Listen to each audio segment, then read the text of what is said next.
Guys, kembali lagi bersama saya Irfan Sodikin. Di kesempatan video kali ini kita akan bahas keluh kesah pakai Redmi Note 14 Pro Plus 5G ini guys. Nih. Jadi buat teman-teman yang mau beli nih tahan dulu nih. Mending simak dulu nih keluh kesahnya ya, keluh kesah saya ya. Cuma ini keluh kesah saya pribadi gitu ya. Kalau orang lain ya tergantung fungsinya HP ini mau digunakan buat apa. Karena saya pilih HP Redmi Note 14 Pro Plus 5G ini dari segi all-around-nya itu teman-teman, bukan dari gamingnya, bukan dari penyimpanannya aja, bukan dari kameranya aja, pokoknya dari segi semua aspeknya. Karena kalau kita bandingkan dari segi prosesor atau chipsetnya ini masih banyak kekalahan dengan pesaing-pesaingnya ya, seperti iQOO Z9 5G, Vivo P40 ya, ini masih kalah gitu teman-teman ya. Dan fungsi dari HP ini juga dibuat buat all-around-nya gitu guys ya. Jadi apakah HP ini worth it buat semua kebutuhan kita? Nah, di kesempatan video kali ini saya mau berbagi nih ya keluh kesah saya pakai HP ini sekitar berapa bulanan ya?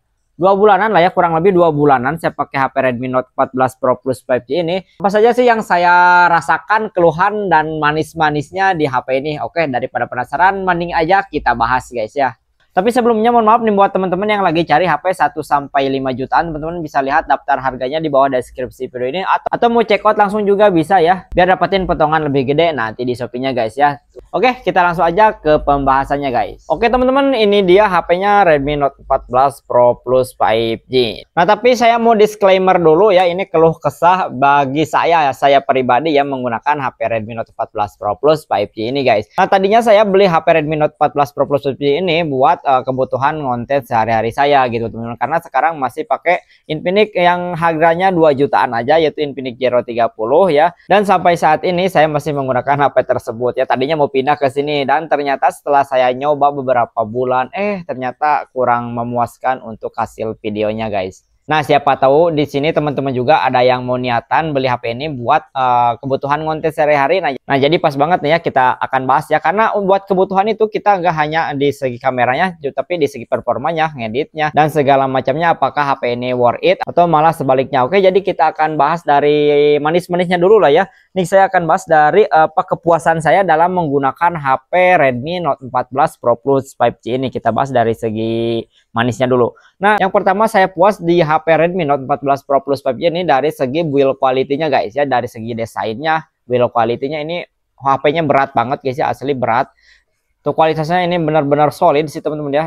Ini untuk apa ya, untuk desain dan segala macamnya, terus sudah dilengkapi dengan IP rating 69 juga, jadi lebih rapat dan lebih berkualitas aja gitu ya. Nih, dari build quality-nya, dari desainnya udah oke, build quality-nya mantap, pokoknya udah mantap sih ya untuk build quality dan kualitas tampilan desainnya. Ini saya sudah sangat puas di HP Redmi Note 14 Pro Plus 5G ini. Terus untuk kepuasan saya yang kedua di HP Redmi ini, yaitu ada fitur OIS di videonya teman-teman. Jadi kalau kita mau bikin video itu kita sudah stabil lah ya nih. Jadi di sini sudah ada OIS-nya nih. Nih ya, kamera pasti gerak, dia stabil lah ya. Nih, kalau kita guncang-guncang kamera akan tetap stabil tuh ya. Kamera ini nih ya. Nih, dia tetap menyetabilkan kondisi seperti air gitu ya. Nih. Jadi dia sudah stabil dan sudah enak kalau kita buat video sambil jalan, sambil gerak-gerak. Yang namanya bikin video kalau nggak ditaruh HP-nya itu pastilah gerak gitu. Tapi kalau sudah ada OIS ini, dia bisa lebih stabil. Dan gak hanya OIS, di sini juga sudah dilengkapi juga dengan video stabilnya juga, stabilizer ya. Jadi udah double ya, OIS dan stabilizer sudah dilengkapi di HP ini. Oke, kita lanjut ke yang ketiga teman-teman. Yang ketiga saya puas di HP Redmi Note 14 Pro Plus 5G ini dari fitur AI fotonya gitu teman-teman ya. Coba kita akan hapus teman-teman ya. Nih, coba kita akan hapus nih. Ini mau manual bisa atau mau hapus otomatis juga bisa nih ya. Kalau otomatis misalkan kita cari orang yang mau dihapus. Misalnya kita mau hapus yang ini nih ya. Nih, kita hapus yang ini teman-teman ya. Oke, kita tunggu. Ini tergantung sinyal ya. Kalau sinyalnya bagus lebih cepat. Nih, oke, tuh ya jadi bersih. Atau kita bisa manual juga. Misalkan saya mau menghapus yang ini nih ya. Set nih. Kita hapus. Mulai.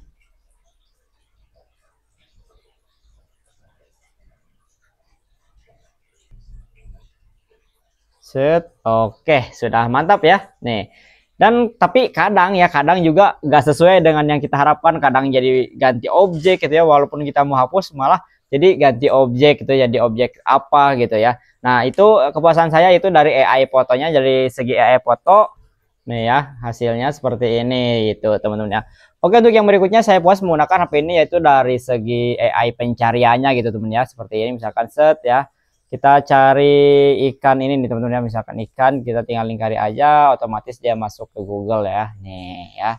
Oke, jadi seperti itu untuk yang saya puasnya. Dari segi AI yang lainnya saya belum belum begitu puas gitu teman ya. Misalkan kita cari aplikasi ini nih.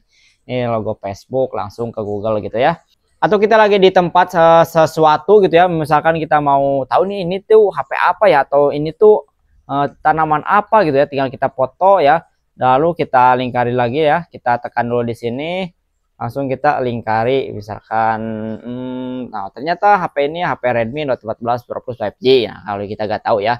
Jadi itu yang membantu kita ya, membantu saya, yaitu AI pencarian dan AI fotonya. Untuk AI yang lainnya menurut saya itu kurang begitu kurang begitu kepake bagi saya ya, seperti AI subtitle, terus AI note, AI lainnya pokoknya yang menurut saya kepake banget itu yaitu dari AI foto dan AI pencarian. Oke, itu yang menurut saya puas di HP ini. Kita lanjut ke yang berikutnya apalagi ya. Nah, kalau dari segi kamera ya saya puas dari segi foto bokehnya, tapi itu juga kadang gitu teman-teman ya. Nih saya mau perlihatkan ya. Dan di sini saya akan tampilkan yang mungkin beberapa agak bagus ya, agak bagus sedikit nih ya. Tapi banyak juga yang jelek-jelek nih ya. Nih seperti jadi pucat, jadi nah ini ini kita perdekat. Nah ini kalau kita perdekat jadi hancur lah pokoknya ya. Nih anjir, ini sebenarnya gak gini-gini amat sih ya. Muka saya gak kasar-kasar amat ya, ada tipis-tipis glowing sedikit ya. Dan kalaupun mau ke foto ke anak kecil pun yang kulitnya halus, malah jadi gimana ya, agak kayak banyak jerawatnya gitu ya kadang ya. Dan kadang juga mulus, jadi gak konsisten untuk hasil fotonya guys ya. Tapi untuk pelurnya ini udah oke sih, udah bagus. Nah, untuk yang selanjutnya saya puas dalam menggunakan HP ini yaitu dari pengecasannya yang super cepat, yaitu di 120 watt teman-teman ya. Jadi saya tiap mengecas itu ya cukup waktu dengan beberapa menit lah ya, 15 menit 20 menit udah penuh ya gitu ya. Jadi gak terlalu lama gitu ya.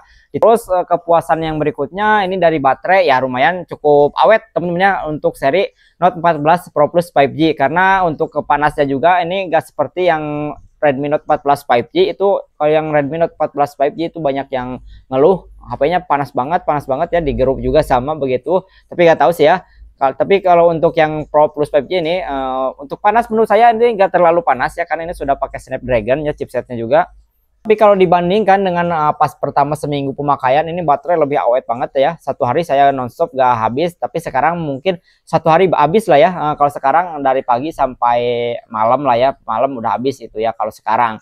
Jadi lebih turun sedikit gitu ya. Gak tahu apa sekarang aplikasinya saya makin banyak ya. Kalau pas seminggu pemakaian pertama itu kan masih sedikit lah aplikasinya. Kalau sekarang udah lebih banyak, jadi mungkin ya itu juga bisa mengambil lebih banyak baterai gitu. Oke, untuk yang berikutnya saya puas di HP ini yaitu dari sidik jarinya yang sangat cepat teman-teman ya. Tuh ya, sidik jari ini sudah sangat cepat ya. Kalau kita bandingkan dengan HP-HP lainnya ini mungkin sangat cepat banget ya. Jadi udah mantap ya, dari sidik jarinya cepet banget. Terus saya puas di HP ini apalagi ya. Mungkin saya puas dari segi IP69-nya ya. Jadi saya nggak takut kalau HP-nya kena air atau kehujanan atau gimana lah ya. Terus apalagi ya. Saya puas mungkin dari RAM-nya udah gede ya, di 12 GB, dan varian memorinya juga sudah gede. Saya ambil yang 512 GB ya, jadi cukup lumayan luas gitu teman ya. Mungkin itu aja kelebihan yang menurut saya sangat berguna bagi saya ya HP Redmi ini. Dan sekarang kita bahas dari segi dukanya ya, keluhannya menurut saya keluhan dari HP Redmi ini kita bahas nih ya, kekecewaannya saya dalam menggunakan HP ini. Yang pertama yaitu hasil fotonya yang pucat gitu teman-teman ya. Karena saya niat beli HP ini buat pengambilan foto, video, gambar, editing, sebagainya. Nah, makanya saya nyoba nih HP ini ya, HP Redmi Note 14 Pro Plus 5G ini, tapi aduh ternyata hasil fotonya pucat, terus hasil videonya juga pucat. Nih kalau nggak percaya, takutnya saya yang mengada-ngada. Nah, kita tampilkan aja di sini gitu teman-teman ya. Nih guys, kita lihat perbandingan ya biar kelihatan bahwa kamera ini pucat ya nih. Yang kanan Redmi, yang kiri Infinix ya. Ini dengan HP murah aja ya. Jangan dulu dengan HP-HP yang mahal yang setara dengan Redmi, kita kasih dengan yang murah aja tuh. Perbedaannya seperti ini guys ya. Nah itu hasil fotonya. Nah sekarang untuk hasil videonya. Nah menurut teman-teman bagusan yang mana nih kualitasnya nih ya. Kalau di si Infinix malah bagus ya, ini kelihatan apa warna aslinya, dan reflektornya juga kalau di si Infinix nih masih kelihatan ya, reflektornya nih masih kelihatan. Kalau di sini malah jadi kurang ya kalau di si Redmi nih. Silahkan dilihat sendiri tuh ya. Menurut teman-teman jernihan yang mana untuk kualitas hasil videonya.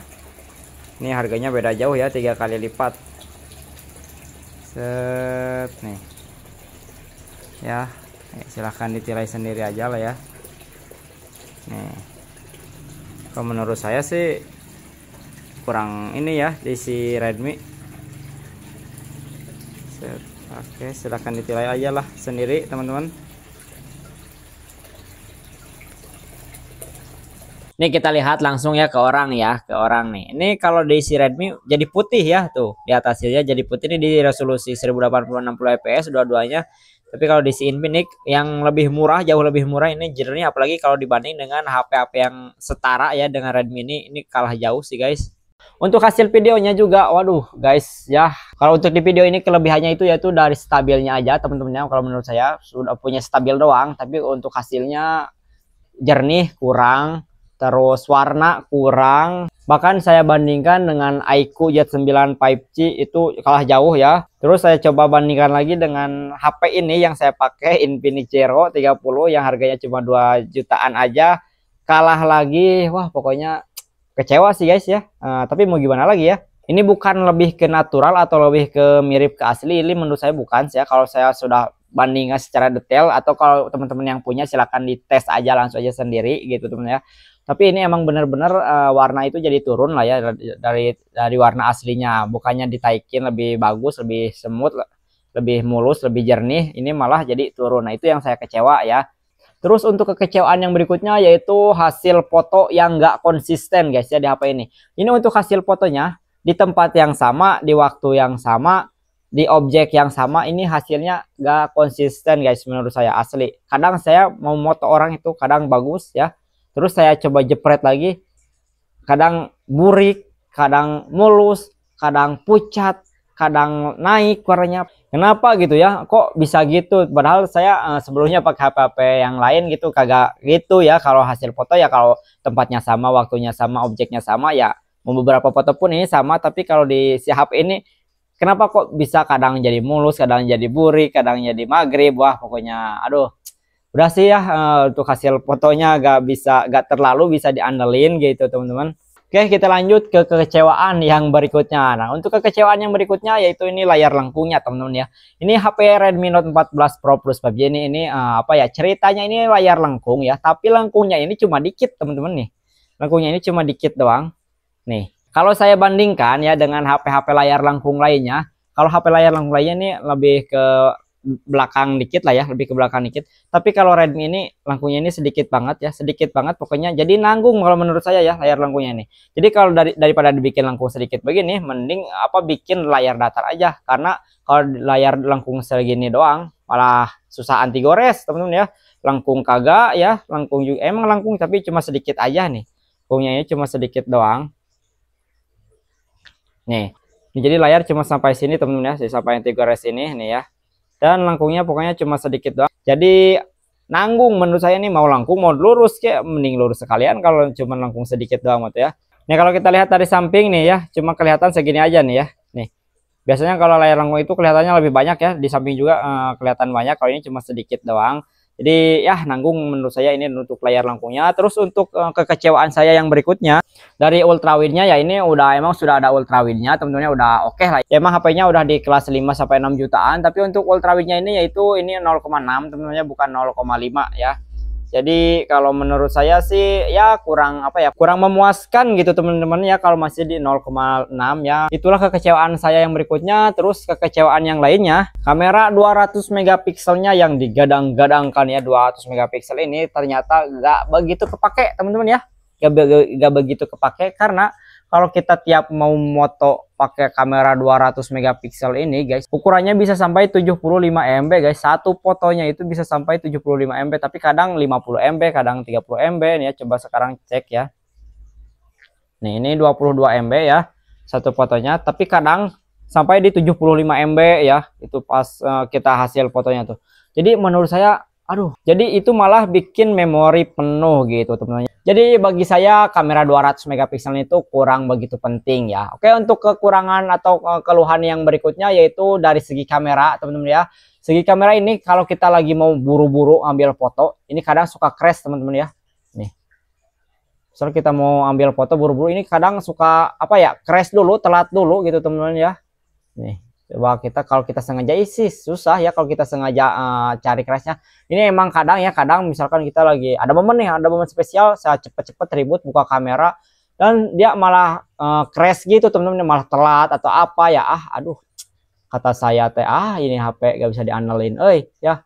Tapi mungkin nggak tahu ya yang lain sama atau kagak ya. Oke teman-teman, jadi mungkin itu aja lah ya keluh kesah saya dalam menggunakan HP ini. Tapi kalau untuk main game ya, untuk pemakaian ngedit atau sebagainya ini sudah oke, sudah mumpuni lah ya. Karena RAM-nya udah gede, chipsetnya juga udah bagus, dan dari segi panas ini nggak terlalu panas ya. Tapi kalau untuk yang Redmi Note 14 5G-nya itu banyak yang ngomong, bang kok panas ya. Oke, itulah keluh kesah saya dalam menggunakan HP ini. Jadi buat teman-teman yang membeli silahkan dipertimbangkan dengan kebutuhan teman-teman ya. Oke, terima kasih telah menonton. Jika videonya bermanfaat, tolong minta supportnya, satu kali klik aja tombol subscribe-nya sekalian sama tombol like-nya aja. Oke, sampai berjumpa kembali di video saya berikutnya. Terima kasih. Bye-bye.